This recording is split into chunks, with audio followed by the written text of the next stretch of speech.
Ni hao, this is the Everything Tutor, and in this video, I will be teaching you how to use I/me in Chinese, which is the first person pronoun.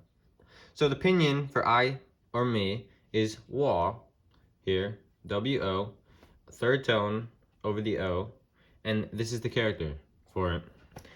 So to write this character, you want to start on the left side, like that. That's the first step, okay? Your next step is you want to draw a line going across, like so. And then you want to draw a smaller line underneath it.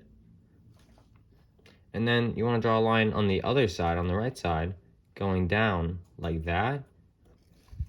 And then a line like that. And then finally, a little mark, like that. So that is the character for wo. Wo, when used in a sentence, is always at the beginning. Because in Chinese, the most basic sentence structure is subject, verb, object.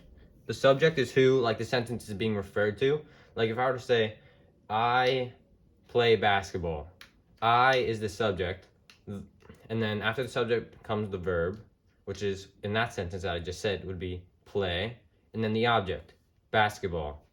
So this sentence, I wrote, 我喜欢吃中国菜. 我喜欢吃中国菜, which means I like to eat Chinese food. Notice how 我 is at the beginning of the sentence.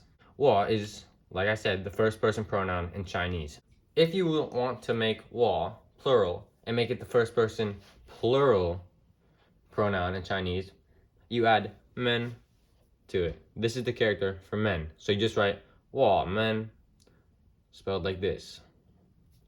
Men does not have a tone. Some say it's the fifth tone, but pretty much it's the neutral tone. And so 我们 means we or us. Like 我们 also goes at the beginning of the sentence. 我们去学校. We go to school. That's the video, guys. Thank you. This video was how to use 我 in Chinese. If there's any further questions, just leave them in the comments. And if you guys really want, I can make a second YouTube video on this. I also have videos on how to use the other pronouns, like ni and ta. So if you are confused on those two, check those out. So alright, thank you for watching.